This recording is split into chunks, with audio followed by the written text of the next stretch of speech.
Hi, everyone. Welcome to the show. I'm Dr. Nicole, and on today's episode, we're talking about how to create more connection, growth, positivity, and resilience at home with our kids. Specifically, we're going to talk about how experiences like camp and other opportunities like that outside the home can lead to important growth for our kids, and how we as parents can support that same growth daily in our own homes. This is really important right now, as many children and teens are not able to get out and participate in their usual activities due to the pandemic that's going on. And so as parents, we are in even more of a position to benefit from being equipped with ways that we can improve problem solving, resiliency, positive attitude, all of those things in our kids. So with us today to talk about this is Audrey Monke, author of the book Happy Campers: 9 Summer Camp Secrets for Raising Kids Who Become Thriving Adults. She's the owner and director of Gold Arrow Camp in Lakeshore, California. She's among the nation's most well-respected experts on the topics of summer camp and friendship skills. For more than 30 years, Audrey has researched and improved practices at her camp to promote belonging, friendships, and character growth. Her parenting website and podcast, Sunshine Parenting, have a loyal following of like-minded parents wanting to raise kids who become thriving adults. She's also the mother of 5 kids, has me beat by 1, ages 6 to 26, and lives in Clovis, California. Audrey, welcome to the show. I'm so happy to be here. Thanks for having me, Nicole. This is just an exciting topic for me. We haven't covered something like this on the show before, but I'm such a big believer in camp experiences for kids, neurotypical kids, as well as kids who have challenges. I grew up as a camper myself, going to sleepaway camp for years as a kid, and then working as a counselor in my teen and young adult years. So I'm a big believer in this for kids, and I'm really excited to have you share your insights and experiences around why this is so beneficial. I'd love to start because you have a really interesting story. I read in your book about how camp came to be such an important part of your life, because you didn't set out to say, well, I'm gonna, own a camp and this is what my life's gonna focus on, right? So how did this come about for you? Oh, that's fun to think about that again. So I always liked being with kids and working with kids, and I always thought I'd be a teacher. Mm-hmm. So when I was in college, I wanted to get some more experience working with kids, and I decided to try working at a summer camp. And wow, that the rest was history. Since my first summer working at my camp in 1986, I have been there every year since. So what happened for me is, I think I was growing up, I know we say now kids are under a lot of pressure and, oh my gosh, everyone's worried about college and all that. I felt that way as a kid. I actually loved school and academics, and I was a good student. And I went to Stanford University. So I got into a school that people think, oh, wow, that's great. But really, I had not had adults who had really helped me figure out like what makes me tick, like where I thrive best. And that first summer working at camp, I had this like huge change of heart about community and belonging and the kind of places where I felt at my best. And really, camp was one of those places. I liked the just simplicity of it. I loved sitting around the campfire with the kids, just chatting with them about life. And so I think I said in my book, I was kind of like, my thing I liked best was being kind of a life coach for kids before that was a thing, Right.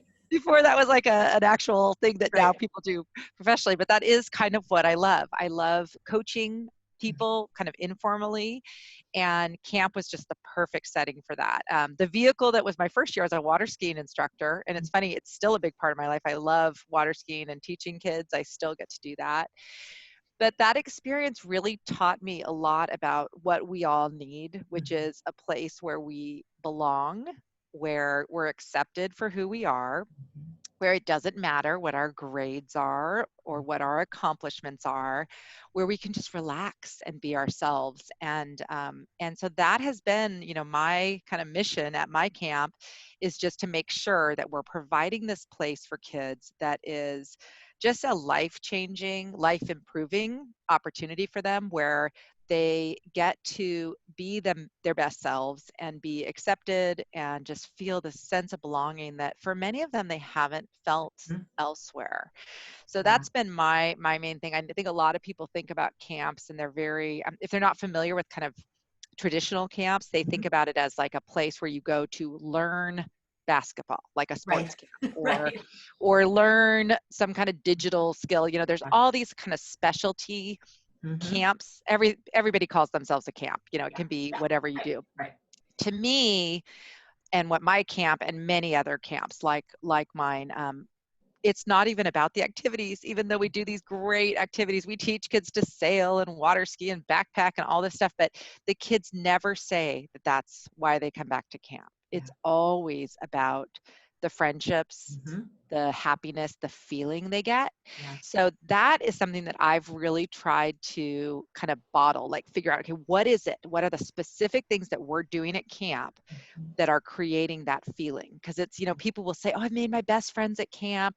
But why, how, why, what is the mechanism behind that? So that's kind of been my lifelong, the last 30 years has been looking at what is it that's happening at camp that's creating these changes, and what does that mean for me as a parent, for Mhm. other people? How can we bottle that up and take some of it home?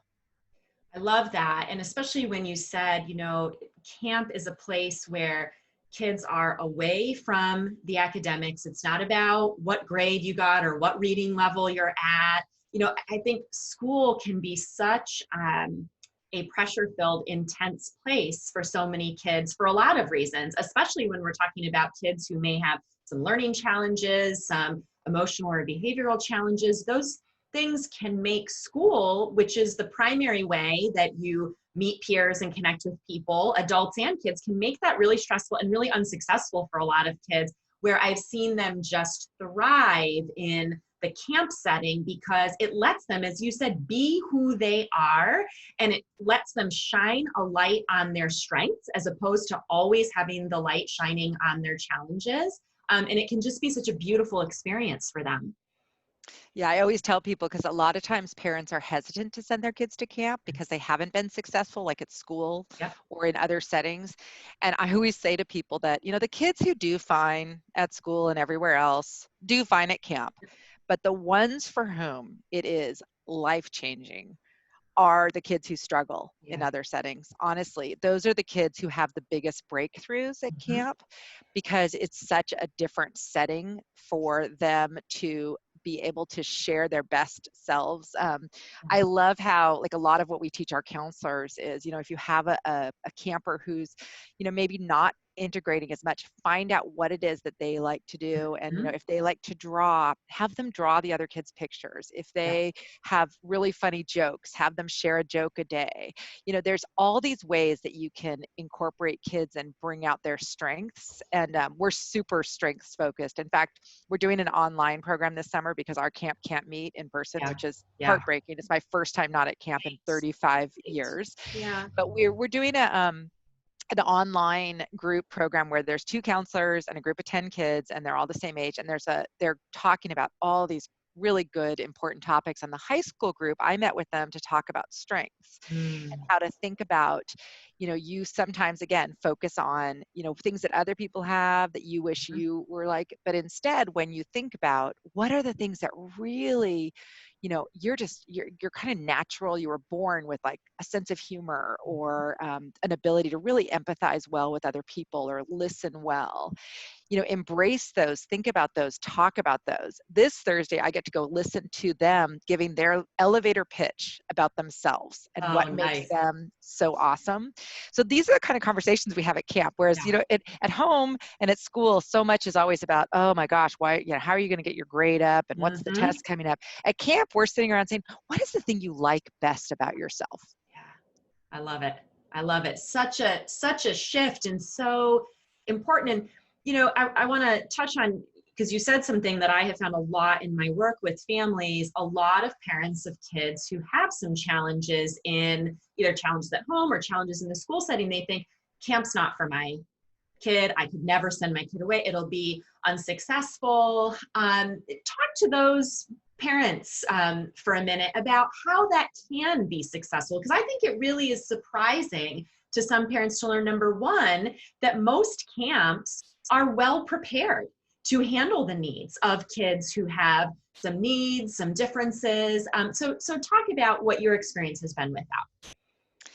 Well, I think that like everything else, I think parents who are raising kids who are differently wired or have different things going on do need to do good research. Yeah, I will say that. I'm not going to say a blanket thing that every camp's going to be a great fit for every kid. agreed. It's kind of like schools. I would say the same thing. You need to find a place where the philosophy and the training, resonates and is going to be a good fit for your child. There are camps that are really specifically geared towards kids with a specific need. There are some medical ones and different things. Sometimes those could be really great because they could have staff specifically trained. Mhm. But also a lot of kind of mainstream camps do have really well-trained leadership staff, teachers, school counselors on staff, different people who really can help with specific issues. I do think the most important thing is being really honest with Yes. the camp Yeah. and having a really good communication with them and saying, hey, my child has struggled with, making friends. Mhm. What are some things you can do to help them out? What's the structure of your camp? Is it going to help with that?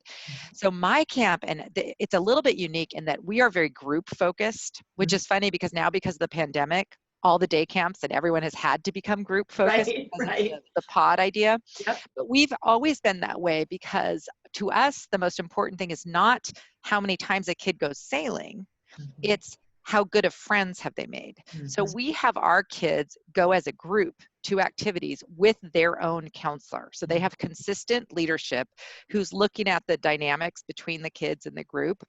So I would say that's especially important if you have a child with any kind of social skills deficits Mhm. or things like that, that you want to make sure that they have somebody there who is their mentor guide throughout the thing. They're not just going to be like signing up for archery and going by themselves Right, there and then signing up for right. this. And because that's a different kind of experience. It's Mhm. almost like, with school, you think about the difference between like elementary school and then like junior high and high school, where elementary school, you're in one class with one teacher Yeah. and hopefully that teacher is helping with everything like the social dynamics and the academic stuff. Well, so I think that's a big part. So I think as a parent, I would just recommend you look at both the kinds of activities they do and if they are things that interest your child, and the structure, and then ask them, what are you going to do for my kid who's ADHD? Yeah. What's the accommodations, or how do you fit that in? A lot of things resolve naturally at camp, Yeah. things that are problems at school. Right, right. Um, so I think that's one thing to look at, but there are some things that do not, that are still going to be a problem there. And I know when parents try to hide things because they don't want their child to be labeled, that Mhm. actually can be a big problem, because as a camp, we can make sure that we put experienced counselors who Mhm. know this kind of, Yep. a lot of our counselors are 19, 20-year-old college Right. students and don't have extra training, but we have some who are more experienced. So I Yeah. think as a parent, just communicate with the camp and make sure you feel really good, that you trust that they know what they're doing, that they know your child, that they're going to take the time to make sure that they're successful. I have found too that that communication up front is so important, finding that fit and just being open. And like you said, sometimes parents say, well, I don't want there to be stigma, or, I don't want them to be treated differently. But that communication is really key to setting the child up for success and setting the camp up for success, right? I have had several camps that have not necessarily had experience with a camper with a specific diagnosis or issue before, but with good collaboration and good communication have been more than willing to take that on and partner with that to make that work. But that requires, like you said, that being above board, that being honest and saying, look, here's what the needs are. How can we work together on this? Yeah, I do think too, and this is something for I think all parents to know, is that it's beneficial to all kids to have kids with different Yes. things going on. Last summer, we had this wonderful boy. His younger sister had come before.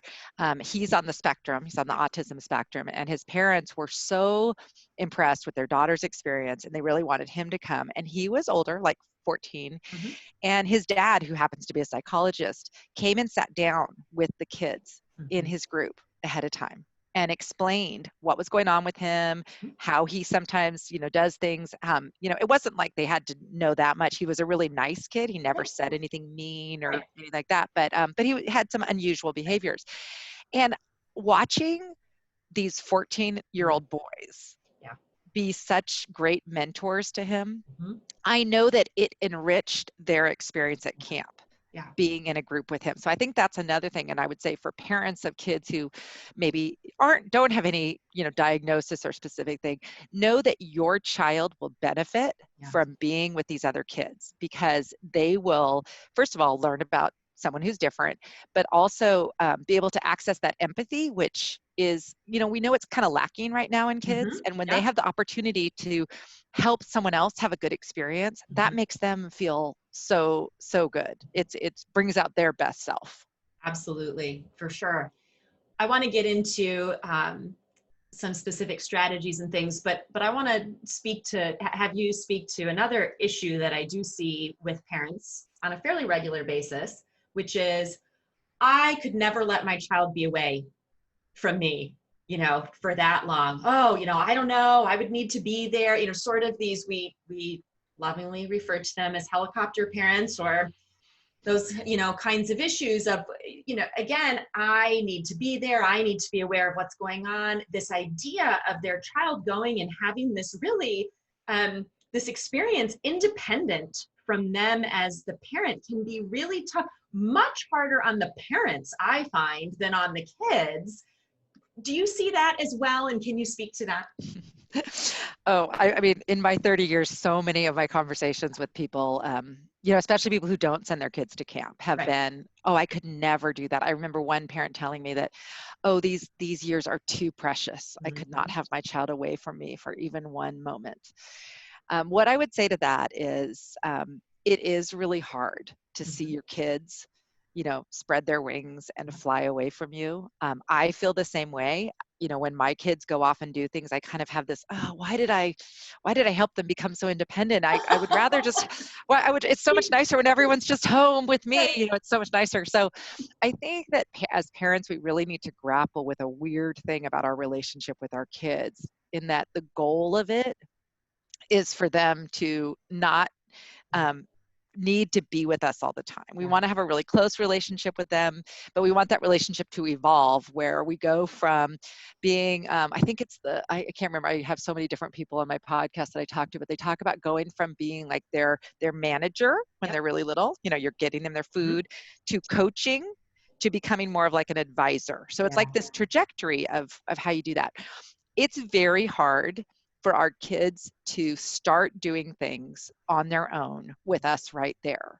So a lot of times more growth occurs when our kids are away from us than when they are with us. And I think that's something that parents just need to understand, that it's just a natural thing. Our kids, when we're next to them, will often not do things that they will do at camp, because they look at us, and if we are a little nervous, or it's something that they've always said they wouldn't ever try, we're kind of a reminder of that. When you let your kid go somewhere where there are these other people believing in them, cheering them on, they try things that they wouldn't try with you there. And I think it's a hard thing, that maybe your child will do some things better without you, but it's just reality. I think we all remember that from our own childhoods, that you'll when you have a mentor or someone you look up to who is encouraging you to do something, it's different from your parent encouraging you to do that. Yeah, and I think we get locked into certain patterns and assumptions with our kids too. I mean, I know that's happened for me, and my kids are teenagers and young adults now, but I can remember when they were young, and even now, we just have our patterns of, and we make assumptions in our mind, oh, they don't do that, or they can't do that, when that may be solely our perception of it. And the reason they may not be doing it is because we have a story in our heads of, oh, they don't do that, or they can't do that. And I've had so many parents have that experience with their kids, whether it's maybe something that happens with a new adult who comes into the school environment, or going to camp, or coming to therapy, or they're like, wait, he did that? It's like, well, yeah, he totally can do that. But you get locked into these patterns and these dynamics, and that gets removed when the kid is at camp or somewhere else, and they show us what they really can do, right? Oh, I have a whole chapter about that, just about all the Yes. things that kids do at camp that parents Mhm. say they would never do. Right. Coming even from like keeping their stuff organized and Uh-huh. being proud of their Yep. cabin being clean when they won't clean their room at home. The other thing, I mean, little things like funny things that happen at camp. We've had so many kids come home and like salad, which is something Hmm. that they had refused to eat. So Right. even trying new foods is something that we encourage at camp, Hmm. and we'll have parents say, oh my gosh, you know, my picky eater, and but now he's eating salad. And it's because again, you're not living in that belief of what your parents are saying about you. I think Yeah. we can't help it. We all do that. Right. We have these like thoughts about our Yeah. kids. The other thing, Nicole, is I think, I don't know about you, but like my 16-year-old, my youngest child, you know, he's always going to be my baby. He's my Mhm. baby, Yes. even though he's Right. 6 feet tall. Right. And I think that's natural. That's how we're wired as parents, is to Hmm. kind of always, you know, we remember them being so small. And sometimes that remembering makes us hold them back. But Hmm. when you put your 16-year-old in a setting with other 16-year-olds, with adults who know what 16-year-olds can do, Yep. they live up to that Yeah. standard. So I think that's the other part of what happens at camp is, you know, your 10-year-old goes to camp and they're in a setting where there are people who are trained to know what 10-year-olds can do, Hmm. and they're going to ask them to do it. Yeah. And that is really a magical part of it, because then the kid comes home and parents will always say, they just seem so much more mature, or Uh-huh. they look like they've grown up, or they're so much Right. more confident. And it's because they have gotten more competent. They've been Mhm. allowed to do things. So now you see it on the outside that they're more grown up because Mhm. they've done more things. Absolutely. And I've had that experience with my own children, particularly my youngest as well, who the professional who does this for a living in me like knew the best thing for her was to go away for a couple weeks and do this. But then the parent side of me was like, but she still isn't managing this, and we're still, and I just had to say, no, this is the right thing for. And of course, she stepped up and did well and came back and was more mature. And so, but it's interesting, even when we do this for a living, we still get into that way of thinking with our kids. um, I think this is a good jumping off point then for talking about how as parents we can take some of that and apply that to our lives with kids. So we're talking about one of these benefits of going away is expectations are different, kids are stepping up. There's an opportunity for them to develop more resilience, to have to do some new things. So what are some tips or some ways that you recommend for parents to incorporate that piece even into our home lives with kids? Well, yes, definitely. At this point, with the pandemic, Yeah, especially, we're all being now asked. We're the teachers, the camp that's right. counselors, We are the it. parents. We are it. So, and I think that's kind of daunting for people, because Yeah. it is nice to be able to have some things that other people do. One thing I would say is, if you have relatives or friends, when you can think about that, like an aunt or an uncle or a college student who's local, you know, utilize those people, even if it's just like it's part of your little social bubble or online. You Yeah. can really access some of the people in your life who maybe can pour into your child and be Hmm. another mentor, Hmm. because that can sometimes be helpful to give your kids a break from just your voice and your thing. So that's Hmm. one thing, is to ask for help, because I think a lot of times we think that we're supposed to do everything alone, and that is not how life works. And I'm sure you know this. We Yep. need to feel comfortable seeking help if we're struggling with our relationship with our child, or they're not learning certain things. Then it's time to maybe seek some support, and for Hmm. them or for us in that area. Yeah. A lot of what I write about in my book is really very simple activities and strategies Hmm. to help grow these character traits and things that we want in our child. Yeah. So, something like that responsibility or independence. Hmm. For me, I always just suggest to parents, just if you need to just kind of say, okay, you know, we're middle of summer or school starting or whatever time of year it is, we're going to have a little meeting. We're going to talk about what's going on. Here's what's happening. You know, the parent, I'm feeling overwhelmed. You know, I have my job and the housework, and you guys are home doing school. This is all really hard. I'm going to need some more help. So here's all the household things that we have going on. What things are you ready to learn right now? Here's some ideas. I think it's sometimes you need to have like a meeting with your kids and just kind of, and I give a script even in my book of just things you can say like, hey, I've been doing too much for you for too long. It's time for us to Yeah. shift things around because this isn't working. So part of it is just, I think, your own mindset shift. Like you have to first decide like this is something that's important to you. And I think just prioritize, what is it?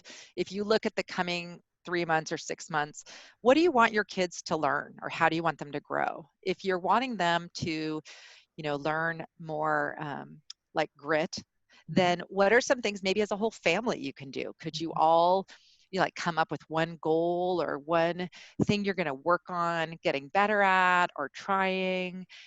Maybe I think if you model for your kids and show them that you're doing it too, there's a lot more chance that they're going to participate. So we always, like in my family, it's like if we're going to do a gratitude practice, we're all doing it. We're not just saying, oh, you kids need to be more grateful. We're like, okay, let's all share 3 things that we're grateful for.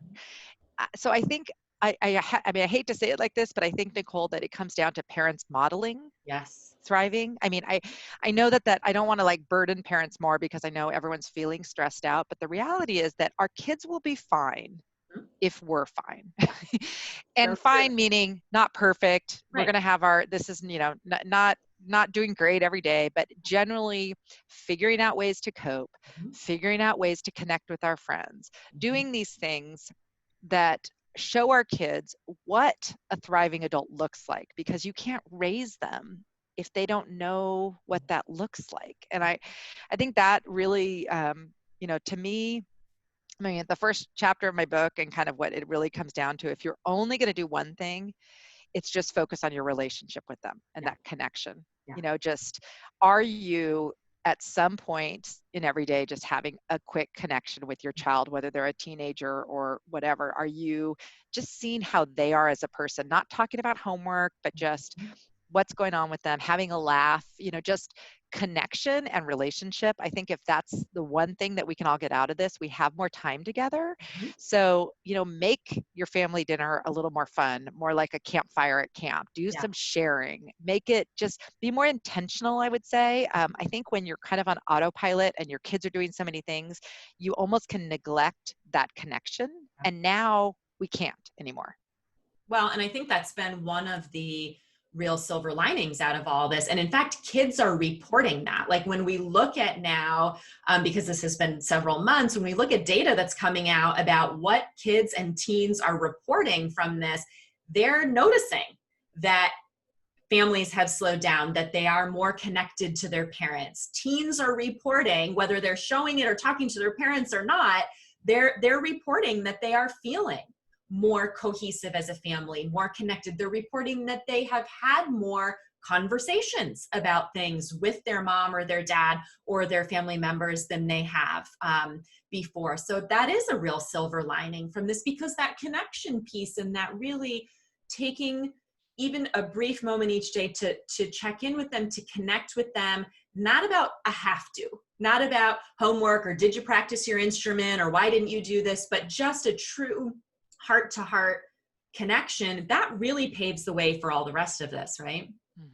Yeah. Well, and it's funny when you talk about teenagers, I think a lot of parents balk at the idea of like trying to like have a family sharing with like teenagers Yes. because of the way the kids respond. But I think they need to know, just like you've heard, same thing that I hear at camp. I mean, I have kids tell me, first of all, at camp, they're so happy not to have their phones for 2 weeks, that it's I a was hoping, relief for yes. them, Yes. that it's a Thank relief for them. you. And when you like, even in my family, and they're used to me being like the camp director with like, here's the new like discussion topic tonight, a few of them might roll their eyes. Right. You just keep Right. going. I'm Keep telling moving. you, because they like it even when they pretend like they don't. Right. And this is why I think sometimes parents like back off, because they expect this reciprocal thing. Like they're going to come up with this great discussion and everyone's going to be all excited. That's not how it works. You're going to come up with this discussion. Some people will be excited, some people won't, but you stick with it, because over time, they actually will start depending on that moment where they get to share, Mhm. people get to hear from them. I mean, we, at camp, we have the benefit of it being a fresh start with counselors, but our counselors, our counselors read aloud to 15-year-olds at night. Mhm. Yeah. And people think, what? Oh my gosh, the kids love it. They talk about it all the time. They love still being read aloud to. So it's like a thing that's a tradition at camp. So it's easy for us because we just say, hey, that's what we do here. And the kids are all used to it. Yep. You can start those same kind of things at home, and your kids might do some eye rolls, but I would just say stay with it, because they will remember those things, those little connection points, even if they're kind of funny and humorous. The kids Mhm. will, those are the things that they'll remember from their childhood. Totally. And I say to parents, it's their job at that age to respond that way. What self-respecting teenager is going to go, oh, hey, great idea. Can't wait to share, right? Like, it's their job to roll their eyes and go, I can't believe we're doing this. And in the modeling of it, even if they don't participate, and I want to extend this line of thinking to those of you who are listening who have kids who maybe are younger than teens, but have a pretty resistive, you say the sky is blue, I say it's orange, kind of mentality.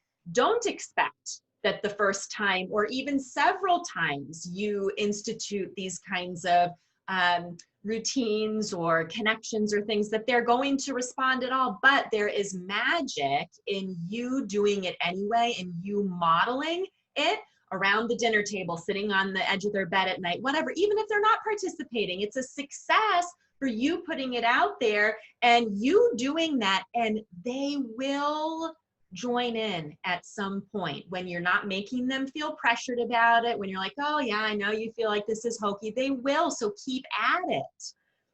Yeah, well, we do. My family, we do. Our typical one is high, low, hero. So a high Oh, a love it. day, a low of the day, and the hero.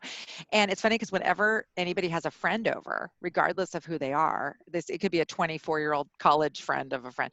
We always do it, and Mhm. they really like it. And then people who are repeat visitors, they're like, "Oh yes, I've been preparing for this," and it's really sweet. Like they, so it's Waiting for funny. my time to share. Yes. But you have to have the confidence as a parent, though, like you said, to just forge ahead. And I would say stick with, if you've never done anything like this, just pick one thing and stick Mhm. with it for quite a long time, Yeah. because they'll get used to it and they'll start learning it better and they'll participate more. But like you said, don't judge what they say. Oftentimes what they say they're grateful for are really superficial things. So you can't make it a thing that's like another thing they're getting graded on. Mhm. You just have to be accepting and like, oh my gosh, thanks for sharing, like whatever it is. Don't, because but model it. Yeah, you go first. I always say you go first. If you want to, like, you know if you want your family to be more kind, practice yourself first. Do something kind, show your kids that you're doing it first, and that's the best way to get them on board too. Absolutely. I think that us going first is key, whether it's trying to have our kids eat more vegetables, whether it's having them engage in a gratitude practice, whether it's them putting their devices down more often. It's a we need to go first situation. I love Yeah. that. You mentioned, kids come to camp and they put their phones away for 2 weeks. And I want to come back to that because I think, when I was growing up and going to camp, we didn't have these devices. When I was a camp counselor, these didn't exist. I mean, that's really the generation of kids right now. And so I am really interested because I do a lot of teaching about screen time and all that, but I'm really interested to hear your perspective on that as the director of a camp, as someone who's working with kids in that environment, what you've observed over the years about kids and devices and the benefits that happen for them, in a camp environment of getting off the screens. Well, I think there are a lot of benefits. It's funny because when I was doing my research for my master's, I wanted it to be about being unplugged at camp, but you really can't pull out just that one variable. Right. You know what I mean? Because they're outdoors, they're in a group, Right. they're active. I mean, there's so many Mhm. positive things going on that it's hard to just pull out one particular thing. I do think we hear from staff who are also unplugged at camp. Like, we are a really strict camp on that. Staff can only use their phones in our staff lounge when they're on time off. So Mm. they go many days Yeah. without their phones either. It's not in their pocket. It's not in their backpack. It's not, accessible. They have little lockers even in our staff lounge. So we do not have phones in camp. I don't have a phone. Yeah. Nobody has a phone. And one of the things that I have to say to parents is you can't do that at home. You can't be completely unplugged, because the reason it works at camp is because we're all doing it. It's like your friends that you're with, everybody. So they're not feeling like they're being left out. They don't worry about what's happening on Snapchat because they're living this great in the moment social life. So one thing is just, I don't think it's realistic to try to think that you're going to be able to do that same like degree of unplugging when you're not in a setting like camp where everyone else is doing it too.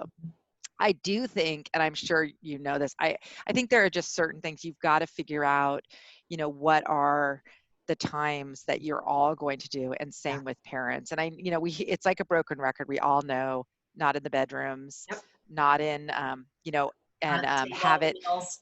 not at table at meals. Meals are, no go. So, we're like, in my family, it's, restaurants, never going to see a phone. At home at dinner, never going to see your phone. Right. I will say my kids are older now. They're in college and they live in dorm rooms. So now they do have their devices in their room because they have to self-manage. Right. By the time they're, at the end of high school, you want your kid to be at that point where they know how to manage themselves. So I think, motivational interviewing, that style. So I talk about that in my book when I'm talking about the screen conversation. I think the best route, especially if your kids are older, is to really have a candid conversation with them about your own experiences with screens, what you're enjoying most about using your screens, what you're finding is not helpful, and having them start learning that themselves too, so that they can self-monitor.